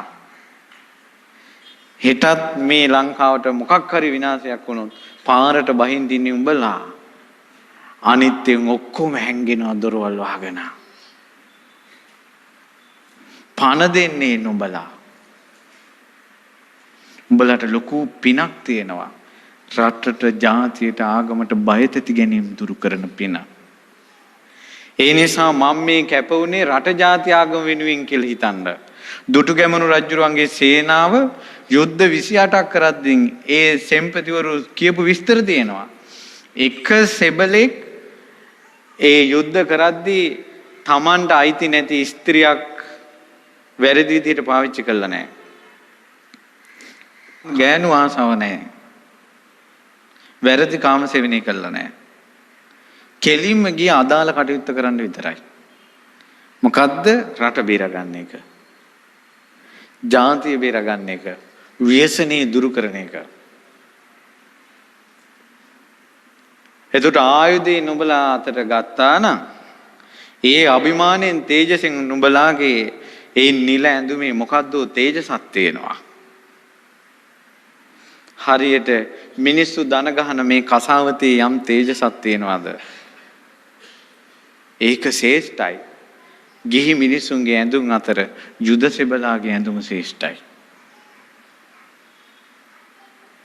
එතකොට මම මේ රට ජාති ආගම රකින්නවා කියන මැනික හිතේ තියාගන්න. ඊට පස්සේ සීලේ රකින්න. දැන් බොනවා කියන එක ඩියුටි නෙවෙයිනේ. සීලේ රකින්න. මාස ගණන් පිට ඉන්නකොට හිත නොමග යනකොට මං වෙනුවෙන් බැඳපු ගෑණියෙක් ගෙදර ඉන්නවා කියලා බිරිඳට ගෞරවය දෙන්න. ඒක පිනක්. කලබල වෙනකොට මාස ගණන් ගෙදර යන්න නැහැ. හිත නොමග යනවා. ස්ත්‍රීන් ගැන හිත පහළ වෙනවා. මට දරුවෝ ඉන්නවා කියලා ඒ නරක හිත පාලනය කරන්න ඕන. දරුවන්ට ගෞරවය දෙන්න. මොකද කෙනෙක් විවාහ වුණාට පස්සේ ඒ කෙල්ල ජීවිතේම ඔහු වෙනුවෙන් වෙන් කළා.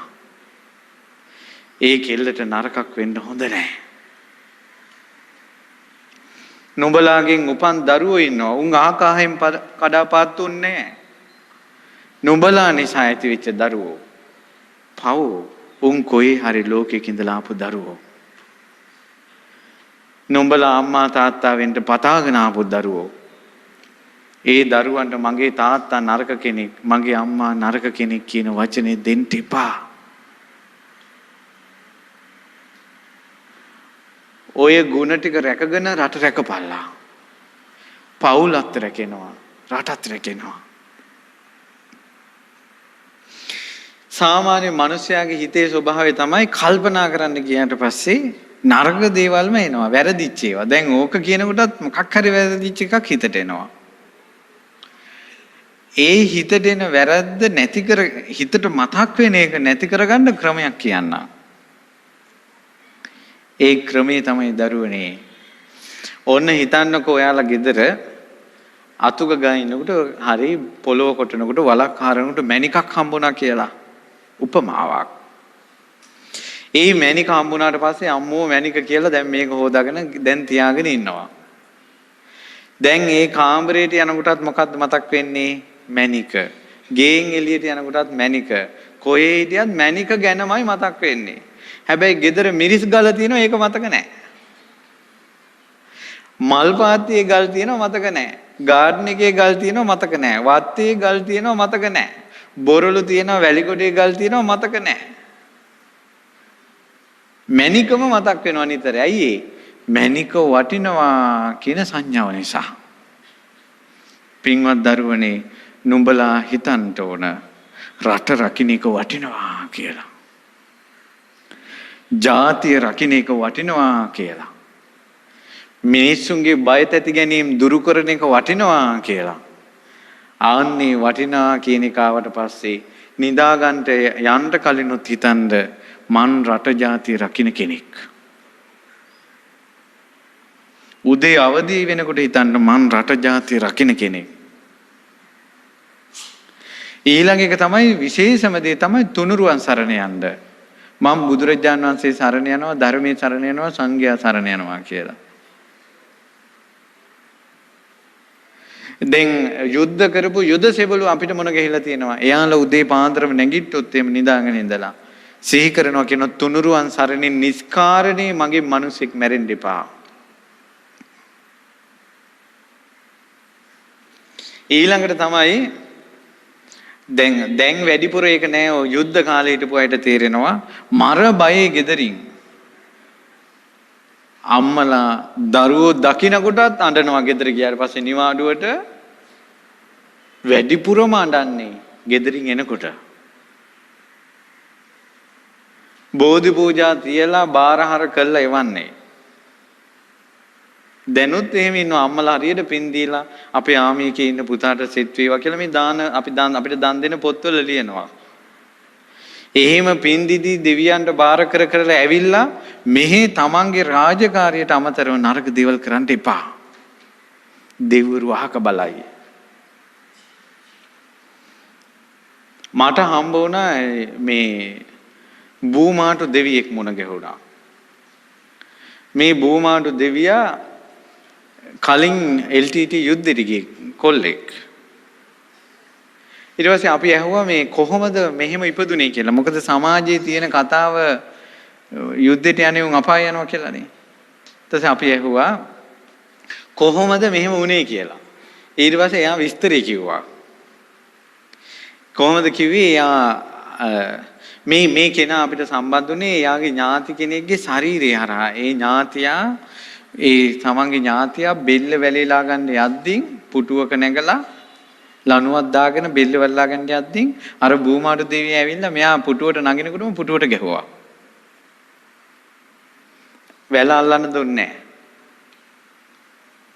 මේ විදිහට එක දිගට මෙයාව බේරගත්තා. බේරගෙන අවසානයේ ඇඟින් ඇවිල්ලා කිව්වා යකෝ ජීවත්වයන් මනුස්ස ලෝකේ කියලා. මනුස්සකම වටිනවා කියලා. තෝ නැහෙන්න එපා මෙච්චර කාලයක් බේරුවා මම හිටපු නිසා කියලා. ඊට පස්සේ තමයි බූමාටු දෙවියගේ විස්තරය ඇහුවේ. එයාගේ ස්වභාවය තමයි එයා යුද්ධෙට යනකොට අම්මා මෙයාට බාරහාර වෙන්න පන්සලේ බෝධි පූජාවක් තියලා. පහම් 500ක් පත්තු කළා. පුතාට සෙත් පිණිස. අර කොල්ලා ඔක්කොම පූජාවල් ටිකට ගිහිල්ලා කොල්ලාගේ හිතට ගොඩාක්ම ගිහිල්ලා තියෙන්නේ පහම් පූජා කරපු එක. ඊට පස්සේ මෙයා දැන් යුද්ධෙට ගිහිල්ලා අම්මා මට සෙත් පැතුවා කියලා. යුද්ධෙට යනකොට වෙඩි උණ්ඩේ වැදිලා ඔළුවට. මෙයා වේදනාවෙන් කෑග ගහ ඉන්නකොට පිරිස ඔක්කොම දැන් ඉවරයි. ඒ සේනාවම අහුවෙලා. ඒ කණ්ඩායම අහුවෙලා විදි වැදිලා. ඊට පස්සේ එල්ටීටි පිරිස ඇවිල්ලා මෙන්න මේක දඟලනවා කියලා.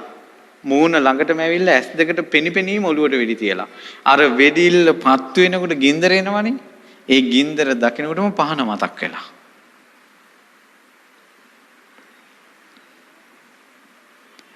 වෙඩිල්ල දකිනකොටම පහන මතක් වුණා. පහන් පූජාව මතක් වුණා. එහෙම පණ ගියා. භූමාට දෙවියන් අතර ඉපදුනා. යුද්ධ කරපෙක හිතට ආවේ නැහැ. ඔයාලගේ ගෙවල් වල අම්මලා ආච්චිලා කියනවා ඇති ආච්චි කොහෙද යන්නේ කියලා අහනකොට මැරුණාට පස්සේ කොහේ යයිද දන්නේ නැහැ. ඇයි ආච්චි සිල් ගන්නව? නෑ බම් මැරෙන වෙලාවේ මොනව මතක් වෙයිද දන්නේ නැහැ කියනවනේ. ඔහොම කියන එකෙක්වත් ඔය එකෙක්ගෙන් අහන්න එහෙනම් ආච්චි මැරෙනකොට මොනවද හිතන්නේ කියලා අහන්න දන්නේ නැහැ. මේ හිතේ වේගය කොච්චරද කියනවා නම් අක්කර 150ක වී තිබ්බොත් ඒ වී ටික ගණන් කරන්න පුළුවන් අක්කර 150ක කුඹුරු වල වී ගණන් කරන්න පුළුවන් වී ඇට ගාන තප්පරයට ඇතිවන සිත් ගාන ගණන් කරන්න බෑ. කඩුවක් අරන් කෙනෙක්ගේ බෙල්ල කපලා දැම්මොත් හිස එක පැත්තකට කඳ එක පැත්තකට ගියා කියන්නකො මරණයේදී ඔහු මැරෙන්නේ ගොඩාක් දේවල් කල්පනා වෙලා. එකපාර මැරෙන්නේ නැහැ. මැරෙනකොට ගොඩාක් දේවල් කල්පනා වෙලා මැරෙන්නේ. එකපාර මැරෙන්නේ නැහැ. එහෙනම් මැරෙනකොට කල්පනා කරලා මම මැරෙනකොට මේවා කල්පනා කරනවා කියලා පුහුණුවක් තියෙන්න ඕන. උදාහරණයක්. මේ දරුවන්ට යුද පුහුණුව තියෙනවා නම්, අවි පුහුණුව තියෙනවා නම්, ඒ යුද පුහුණුව, අවි පුහුණුව නිකන් ඉන්නකොට නැහැ. සතුරා ඉදිරියට ආපු ගමන් පුහුණු වෙච්ච දේනවද නැද්ද? ඒ වගේ තමයි මරණයට සූදානම් වෙලා ඉන්න කෙනාට මරණය එද්දී පුහුණු වෙනවා. දැන් මිනිස්සු පුහුණු වෙලා නැහැ. සතුරා නසන්නේ වේපන් එකෙන් කියලා වේපන් එක කලින් සූදානම් කරගෙන ඉන්න කෙනා සතුරා දකිද්දී වේපන් එක අතර ගන්නවා. හැබැයි වේපන් එක ගැන සංඥාවක් නැතුව පුහුණුවකුත් නැතුව මොකක්වත් නැතුව සතුරා එද්දී අහුවෙච්ච එකෙන් ගහනවා. මරණයට පුහුණු නොවුන කෙනා මැරෙන වෙලාවේ අහුවෙච්ච එක මතක් කරනවා. එක්කෝ මතක් වෙන්නේ නරක 99ක් නරක දේවල්. කනා සොට් එකක් තමයි පින්කමක් මතක් වුණොත්. ඔබගේ ජීවිතෙත් බලන්න විනාඩි 5ක් මන් දීලා S2 පියාගෙන ඔයාලා කරපු දේවල් මතක් කරන්න කියනකොට දෙයියනේ එනවා. එන්නෙම වැරදිච්ච ඒවා. ඒකටයි මං කලින් කිව්වේ මැණික් ගැන හිතන්න පුරුදු වෙන්න. මැණික් කියන්නේ වටිනා දේවල් ටික. රාගේ ඇති වෙන එක හිතට සාමාන්‍ය දෙයක්ද අසාමාන්‍ය දෙයක්ද? සාමාන්‍ය දෙයක්. සංසාරේ පුරුදු කරගෙන ආවේ රාගෙත් එක්ක. සංසාරේ පුරුදු කරගෙන ආවේ තරහ යන එකත් එක්ක. සංසාරේ පුරුදු කරගෙන ආවේ මෝහයත් එක්ක. බුදුරජාණන් වහන්සේ සරණ ගිය එක විශේෂයි. ධර්මයේ සරණ ගිය එක විශේෂයි. සංඝයා සරණ ගිය එක විශේෂයි. දන් දුන්නේවා විශේෂයි. අසරණ මිනිසුන්ට උදව් කරපු එක විශේෂයි. අසරණ කොල්ලන්ට උදව් කරපු එක විශේෂයි. ඊළඟට බිරිඳට දරුවන්ට ගෞරවය දුන්න එක විශේෂයි. මුළු ජීවිත කාලෙම බිරිඳ දරුවන් වෙනුවෙන් කැප වෙලා චරිතේ නහගන්න නැති නිලධාරීන් ඉන්නවා. තමන්ගේ ස්වාමියා මාස ගාණක් ගෙදර ආවේ නැතත් චරිතේ නහගත්තේ නැති ස්ත්‍රීහු සිටිනවා මේ පෘථුවියේ. ගුණවත් ස්ත්‍රීන්ගේ මේ ලෝකයේ හිස් වෙලා නැහැ. තමන්ගේ හිත නොමග ගියත් මම බැඳලා ඉන්නවා මට මිනිසෙක් ඉන්නවා කියලා තමන්ගේ හිත නොමගට යනකොට තමන්ගේ ස්වාමියාගේ රූපේ මැවිලා පේන ස්ත්‍රීන් ඉන්නවා. ඒ නිසා මරණ මොහොතේ සිහි කරනවා මම මගේ ස්වාමියා ඉක්මවා ගියේ නැහැ කියලා.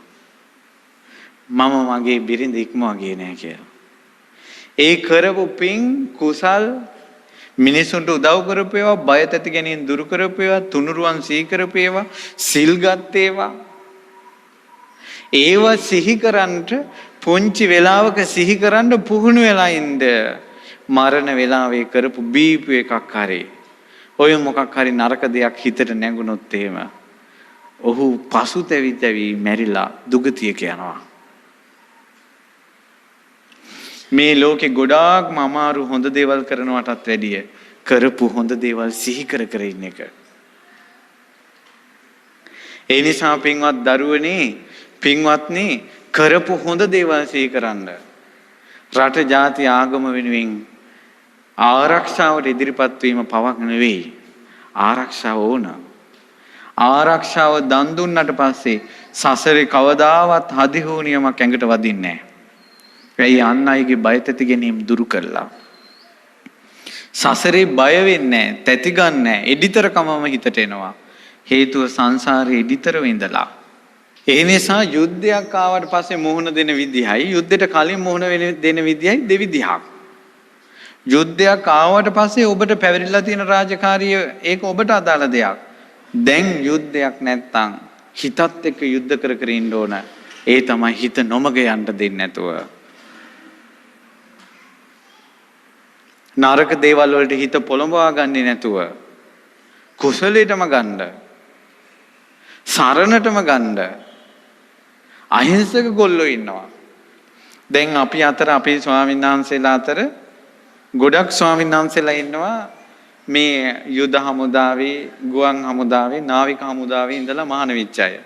ඒ කියන්නේ මේ වාගේ කොල්ලෝ අතරම ඉන්නවා සිවුරක් දාගන්න පින් තියන අය ඉන්නවා. ඊළඟට දැන් මේ අපිට ආරාධනා කරපු මහත්තයා එතන මම නමගම මතක නැහැ. ඒ මහත්තයා ඒ පවුලේ අය ඒකට උපදෙස් දුන්න අය ඒ කට්ටිය බණ අහන අය. ඒතර මල් අත්තකාර මල් අතරින් හොයාගෙන ගිහිල්ලා වෙනම විශේෂ මලක් හොයාගෙන එනවා වගේ ලංකාවේ බණ කියන හාමුදුරුව අතරින් හොයාගෙන ගිහිල්ලා අනේ ඔබ වහන්සේලා වඩින්න කියලා මේ සංඝයා වඩම්මගෙන ආවනේ. එහෙම මිනිස්සු ඉන්නවනේ. ඒ නිසා ගුණවත්කම ඇති කරගන්නව කවුරුත් මැරෙනවා. මැරෙන වෙලාවේ තමන් කරපු කියපු දේවල් එනවා.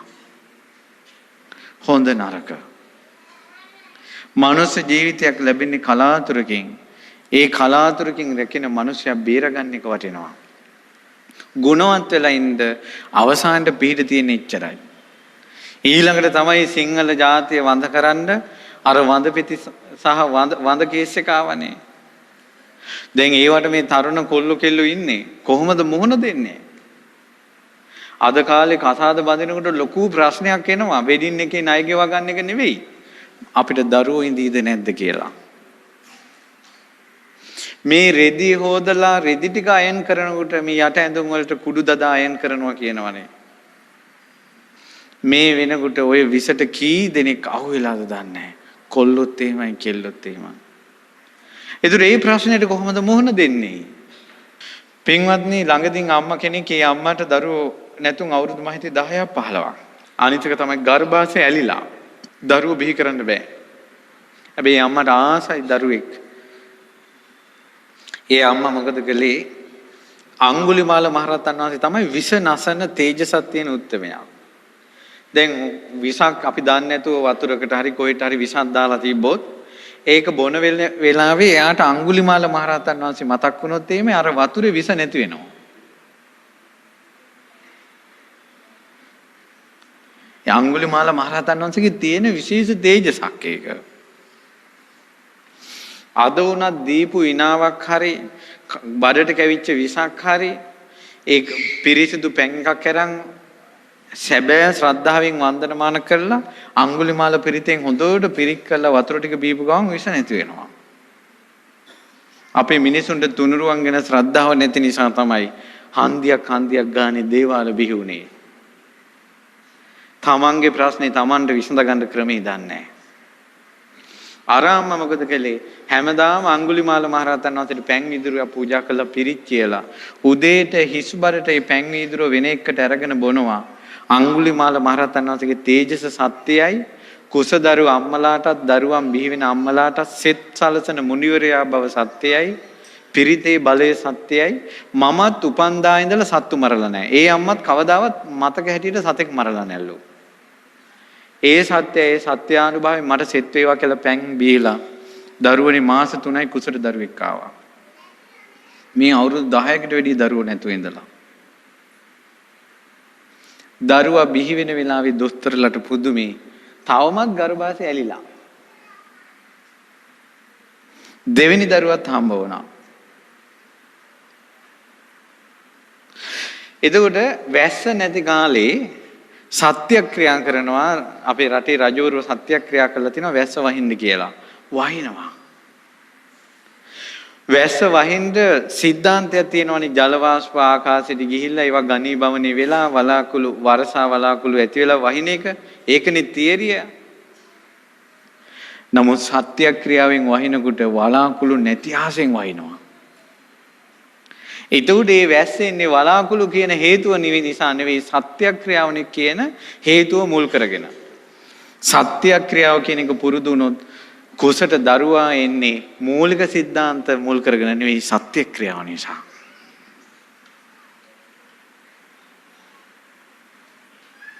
සත්‍යක්‍රියාව නිසා.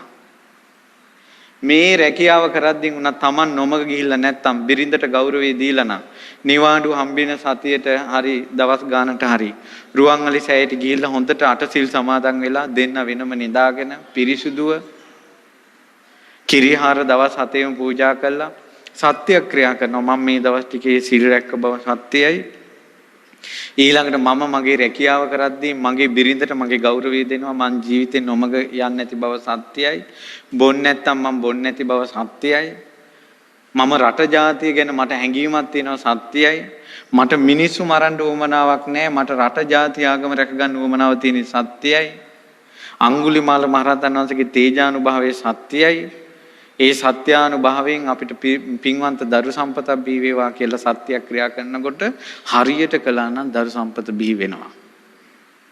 ඒක වෙන්නේ අම්මා සරුවිද තාත්තා සරුවිද ඔය කිහිල් මල් මත නෙවෙයි. සත්‍යක්‍රියාව නිසා. ඒ නිසා තමයි මම විශ්වවිද්‍යාල සහ තරුණ ළමයිගේ වැඩසටහන් වලදී කොල්ලෝ කෙල්ලන්ට අවධාරණය කළා කිව්වා. නුඹලා යාළු වෙලා ඉන්න කාලේ තමන්ගේ කෙල්ලට වරදක් වෙන්න දෙන්න එපා. ඒකගේ පිරිසිදුකම රැකපල්ලා. කොල්ල වරදට පොළඹව ගන්න එපා. චපල වෙන්න එපා. එක මැසේජ් එක 10 දෙනෙකුට යවන්න එපා. ගෑනු සෙල්ලම් බඩු කරගන්න එපා. මොකද උඹලට අනාගතේ ප්‍රශ්නයක් එනවා දරුවන් සම්බන්ධව. එදාට උඹලට ගිහිල්ලා ඇස් අරගෙන සාදුකාර දීලා සත්‍යක්‍රියා කරන්න පුළුවන් විදිහට හිතපල්ලා. සිංහල ජාතිය වඳ වෙන්න දෙන්න එපා. නිරේ ඉඳලා ගිනි දැල් මත දැවි දැවි ඉඳලා මනුස්ස ලෝකෙට දරුවෙක් කෙනෙකුට ඒ දරුවාට බඩක් තියාපල්ලා. කුසක් තියාපල්ලා පිරිසුදුව. කුසට එන දරුවෙක් කවදාවත් නැති කරන්න එපා. සමහරට නිරේ ඉඳලා තිරිසන් ලෝකේ ඉඳලා പ്രേත ලෝකේ ඉඳලා කල්ප ගානකට පස්සේ ඒ පව ගෙවලා කුසට එන්නේ.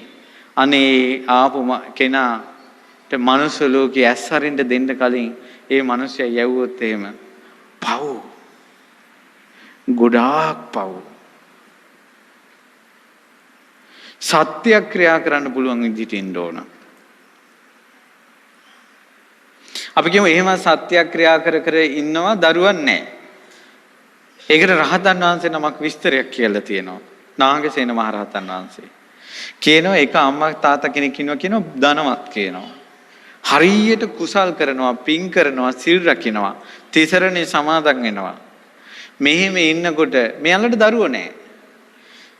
බලවත් දෙවිවරු අනුකම්පා කරනවා කියනවා මේ පිරිසට කාලයක් ගිහිල්ලා මේ අවුරුදු දැන් 10කටත් වැඩි ගිහිල්ලා අනුකම්පා කළා චුත වෙන්න ආසන්න දෙවි කෙනෙකුට කියනවා දිවි රාජය අන්න අර අම්මගේ කුසේ පිළිසිඳ ගන්න මේ මිනිස්සු හරි ශ්‍රද්ධාවන්තයි කියලා. ඒතකොට මේ දෙවිවරුන්ගේ ආරාධනාව මත අර අම්මගේ බඩට එනවා. ඒක වෙන්නේ එයාලගේ සරු බවද කුස කොහොමද එහෙම නිසා නෙවෙයි. දෙවිවරුන්ගේ ආරාධනාව මත කුසට එනවා. කාලයක් ගිහිල්ලා. ඊළඟට තමයි සමහර දෙවිවරු උපදින්න කැමති අහවල් අම්මගේ කුසේ. එතකොට ඒ කුසේ උපදින්න කැමති දෙවියට කැමති අම්ම කෙනෙක් තෝරගන්න පුළුවන්. පින වැඩි දෙවියගේ. ඒකට උපමාවක් කියනවා. ධනෙන් ආඩ්‍ය කෙනෙකුට කැමති ගෙයක් ගන්න පුළුවන්. කැමති ඉඩමක් ගන්න පුළුවන්. ඒ වගේ තමයි කියනවා බලවත් දිව්‍ය රාජ්‍යයකට කැමති අම්ම කෙනෙක්ගේ කුසට එන්න පුළුවන්. ඒ දිව්‍ය රාජ්‍ය අම්මා ළඟට එනකොට ඒ කුසය පිළිසිඳ ගන්න අම්මයි තාත්තයි අතාල්ලාගෙන සෙනෙහසින් ඉඳීම ඇති කියනවා කායික එක් නොවුනත්. එපමණකින් කුසට එනවා කියනවා. මිලින්ද ප්‍රශ්න කියන කොටසේ තියෙන්නේ ඕක. ඒ වාගේ දෙවියෙක් ඇවිල්ලා මේ අම්මා මට හොඳයි මේ තාත්තා මට හොඳයි කියලා දෙවි කෙනෙකුටවත් හිතෙන අම්මා කෙනෙක් වෙන්න. දෙවි කෙනෙකුටවත් හිතෙන තාත්තා කෙනෙක් වෙන්න. ජීවිතේ නොමග යවා ගන්න එපා. අපිට ටික කාලයයි තියෙන්නේ. දරුවනේ සිංහල රජ අපේ මොකක් හරි අවාසනාවක් කඩා පාත් වුණොත් එහෙම අපිට ඒ හැටි කාලයක් යන්න අමාරුයි. දැන් යන විදිහට යන්න අමාරුයි. ඉතිහාසය මං කියලා දුන්නේ මෙතුව කාලයක් සිංහල ඉතිහාසය කියවලා තමයි වැටෙන්න ගිය මිනිහා නැගිටලා තියෙන්නේ. හිඟා කන වලව්වේ මිනිහා කියන්නේ නැද්ද අපේ අය සිටු පවුල් වල අය කියලා ලොක්ක වෙලා ඉන්නේ නැද්ද? හැබැයි ඔහු හිඟා කනවා. නමුත් ඔහුත් પરම්පරාවක් කියනවා. අපිත් හිඟන්නු වගේ වැටිලා ඉන්න පුළුවන්. ඒත් අපිට પરම්පරාවක් තියෙනවා. ඒ પરම්පරාව තියෙන්නේ මහවංශේ. ඒකට ගරහන්න එපා. සුද්දා ඒක දැනගෙනම තමයි සිංහල මිනිසයාගේ අභිමානය ඇති වෙන. දැන් මමත් කිව්වේ ඉතිහාස කතානේ. කියනකොට එන්නේ මේ අපේ කම. ඒ නිසා තමයි සුද්දා මේ මහවංශය ගැන සැක ඇති කළා. මහවංශයේ සිංහල මිනිසයාට සංවේදී වෙන එක නැති කළා. ඒක තමයි කළු සුද්දෝ බිහි කළා කියන්නේ. ඒ නිසා අද මිනිස්සු මහවංශෙත් එක්ක තර්ක විතර්ක කරනවා. අපේම වංශයට අපේම පයින් ගහනවා. හරියට උපන්න දරුවා මම මේ තාත්තගේද වෙන තාත්තගේද කියලා සැක කරනවා වගේ. වංශේ සැක කරන එක. ඒ නිසා පින්වත් දරුවනේ බාධා ගොඩක් මැද යන්න තියෙන්නේ. මොකටත් හොඳයි තමන් ගුණවත්කම් පුරුදු වෙලා ඉන්න එක. සරණ සීකරන උදේ නැගිටලා තුනුරුවන් සීකරන්න. නින්දට යනකොට තුනුරුවන් සීකරන්න. ඔය ෆෝන් ඔබ මල සමයන් බල ඉන්න තුන් එක්කෝ බණක් අහන්න එක. බණක් හිත සැනසෙන බණක් තනි නොතනියට සිත සංසිඳෙන බණක් ඒකක්වත් අහන්න. එහෙමත් බැරි නම් ඉතිහාසයක් කතා කරන්න. ඉතින් ඒ නිසා සිංහල අභිමාණයෙන් යුතු තිසරණේ පිහිටි අඩුපාඩු හදාගෙන කුසලයට පැමිණෙන සොඳුරු තරුණ පිරිසක් රට රකින්න පිරිසක් මේ දරුවන් අතරින්ම බිහි වෙලා මේ දරුවන්ට තුනුරුවන්ගේ ආශිර්වාදයෙන් රට දැය රාගම රකින්න පිම්බලෙන් රටේ බය තැති ගැනීම දුරු කරන පිම්බලෙන් මේ දරුවන්ට සෙත් වේවා කියලා සෙත් පතනවා.